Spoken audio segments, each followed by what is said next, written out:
You're staying because the league have to make a grand final before the club move up the grades. Yep. So unfortunately, I've been there. 2010 was my first year at the club, and since then we've did make finals twice, lost a senior grand final, and the rest have lost prelims. I think it's about 6 prelims we've lost, 5 prelims. It's frustrating. It is frustrating, mate. Hurts the club, So, but well. We actually brought this up on the first episode, questioning whether we've got our own Kennett curse at the Ellenbrook Eels that's just preventing the boys from getting up and getting into the GF. Albie and I played with the Eels in the first year. Okay. There you go. We've done that one. Played in the drawn grand final, against Swan Valley and the reciprocal losing one. So I can honestly say the Rezzies must have the golden charm right now, and the league boys must be wondering what they've got to do to get rid of it. Because I've witnessed a few defeats, so it's quite. Yeah, they're pretty unlucky. I mean, they've had an awesome side, and especially this year, it could have been anyone's, and I think really. I don't know, there's something about it. I think it's really hurt the playing group, that senior side, for not actually making a grand final this year, because the comp was just so wide open, Okay. Dianella, though, I mean, I watched that game, and in that last quarter, they just snapped into another gear. The preliminary against the Eels. Yeah. Last quarter, they just snapped into gear. I mean, there was a guy running around that would have been 5'0", and he's just dobbed it from 55 out, and I'm just looking, going, Jesus, we are in trouble. Yeah, they got some freakish talent in that side, so I suppose they wanted it more, and they got the chocolates. Now, although they've gone down, still got to be pretty happy with the league reserves, thirds, and Colts all making the finals. I mean, that's got to be pretty good, pretty promising for the. And then on top of that, you got the Ellenbrook Dockers. They're year 11s. That they made the grand final as well. So there's pretty much just 5 years of football there. That's and then their masters have been undefeated as well. So there's a lot of winning happening. It shows a lot of. You must be pretty happy with the future. Yeah, man. It's definitely an exciting time around that club. There's so much talent within those young boys, and hopefully they just all stick around and want to achieve something, because they can achieve so much if they put their minds to it and want to do it for each other. Mate, it's unbelievable, especially with Ellenbrook Dockers year 11s. I know young Jordan Peach, he's part of the coaching staff there, and he's just they've got so much talent coming through, and hopefully they stick around and want to play senior football. Obviously they're going to get the few that want to go up and push play waffle, and you know what, good on them, because that's end of the day that's what you want. You want to play your highest level of footy, but if not, the Eels will be more than happy to take them young blokes. And that's the best thing about this year. There's so many young kids who bought in and wanted to play senior football in previous years. They've and and they just want to go back and play their lower level with their mates. But this year they've really, they've turned the corner and they want to actually play senior footy. And once all of them put their minds together and play footy for each other, mate, they could beat anyone on any given day. So they've survived a bit of sales fitness regime. Yeah, so I know he's a workhorse, that bloke. So he doesn't stop, mate. I've played in comps before where the reserve grade team wins the comp, and the first grade team doesn't. And Mad Monday can sometimes be a bit of a strange feeling in the room. Was it like that for you blokes this year? Oh yeah, no, not really, because I think the league boys are just as happy, and because their mates achieve something. Because at the end of the day, we're all mates at that football club, and they might have been disappointed, but they jumped on board and joined into the celebrations, and and vice versa. If the reserves, like last year, the Colts won it, the whole club jumped behind the Colts and joined in and helped them celebrate, because at the end of the day, we're all mates. And so it was all right. Everyone was good. Yeah. We just got a message from Ollie again. He's still devastated on 2004. So don't worry, Ollie. We all are. Not. Yeah. There's a few ex Ellenbrook Eels listeners that are we're not bitter, but no. We just we don't like to talk about it. Yeah, we don't talk about it. even though we're on live radio talking about it. So. Yeah. But now, club champion, or former club president, he's become a life member, Ronnie Hobbs. Yep. You guys must be pretty proud of his effort on the weekend.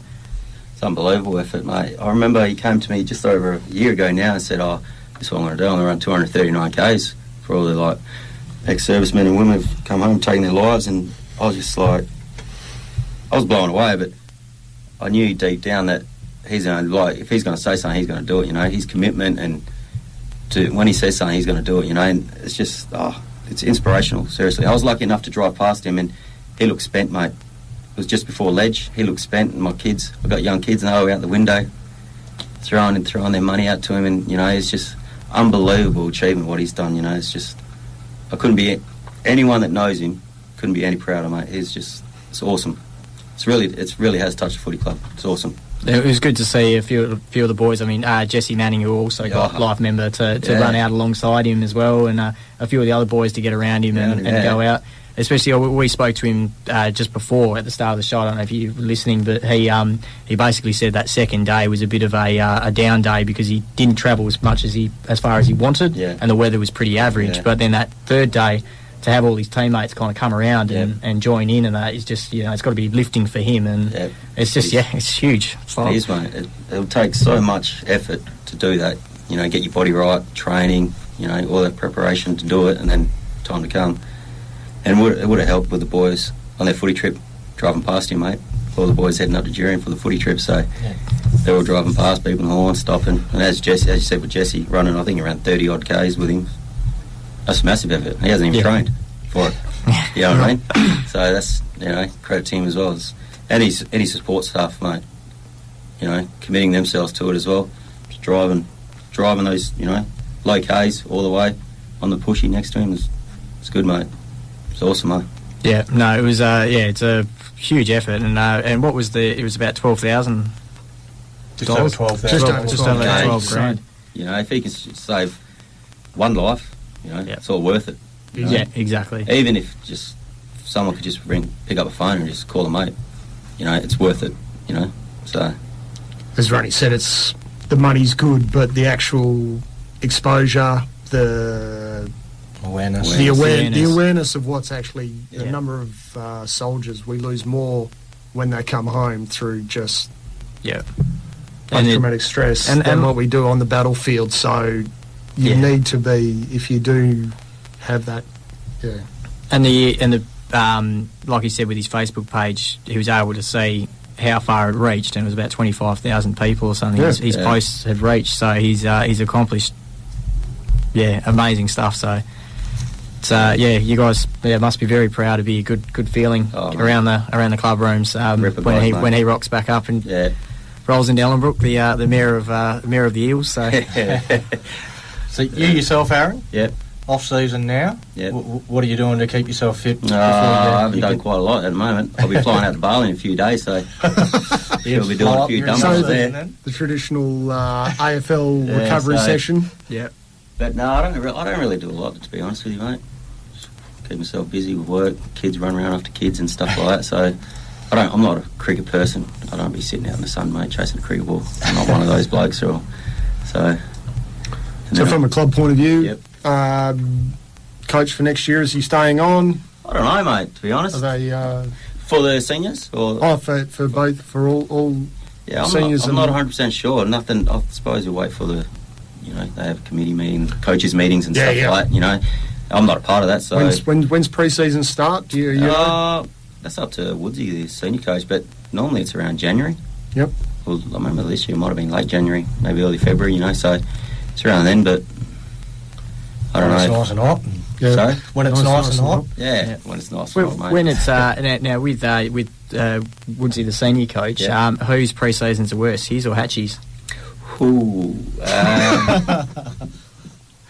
be honest, the hardest pre-season I've had at the footy club was my first year when Hobbsy was senior coach. Absolutely killed us, mate. He killed us, but it's different. It was different training with Hatchie and that. He was more like one-on-one, battles where Woodsy is just like pure fitness, just a short, 2Ks, 3Ks, balls, skills, but they were different blokes and different, but I enjoyed either one of them. Man, no one enjoys pre-season, but...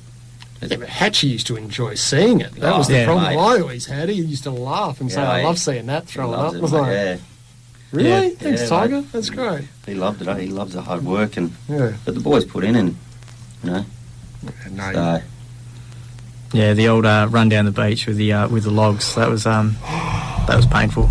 Yeah, mate. Look, that was one of our... I think that was one of the things that drove a lot of our ethics in that year, and that was... We went through hell in that pre-season day, and that was a case of any time during the year, everyone, I could look them in the eye and know they're going to put in. Yeah, so mate. It was hard, but yeah, we got a lot of fitness out of it, but I think from a psychological point of view, we got a lot more out of it. Definitely got a lot more out of that. Yeah, it's a big thing with team sport, isn't it? Just, standing shoulder to shoulder with your brothers, and that's what it's all about at the end of the day. You've got to trust the bloke next to you. We probably some of the not as fit blokes or gifted, they still did it as well. Yep. And they put in just as much effort as the fittest and the strongest bloke in the team, and they still pushed through. So, and that was what really struck a lot of people. So with Swan Valley in the C2 and you guys in the C3, who is the rival at the moment? Who's the team that you sit there and go, right, we really want to smash these guys, we really want to beat these ones? I found that we had a few rivals with obviously Dianella, Valley. Did Valley come down? They might have come down this year, so we might play them.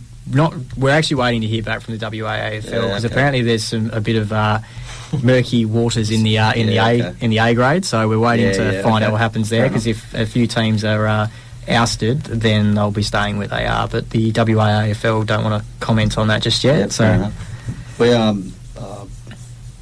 Brentwood is a team that we don't like. There's just I don't know. There's teams that you. There's teams you'll share a beer with after a game, and there's ones you'll just sort of have a social one and then jump in the car and head off. Probably the biggest one will be Mosman Park. Mozzie Park. That'll be the biggest rivalry. We've had dramas in the last few years with them, especially their club umpire and stuff like that. But that's definitely one that the boys look in the fixtures and see when we're playing them, and you always want to get up for them. And other than your club, who's the club that'll stick around and have a beer with you afterwards the most and kind of get on it? Or you guys feel welcome staying at their club rooms and having a few? There's not this year. There wasn't really that many. I remember last year Nollamara hung around for quite a bit, had a few beers home and away. Dianella always seemed to welcome you this year. They got a good facilities there. We can stand on the balcony, have a beer, and watch your seniors play. And apart from that, no one really hung around and like mixed with other teammates. And everyone just sort of, you finish our game, and all the boys will stick together and have a beer, and then same as their teams, So it was a bit weird like that.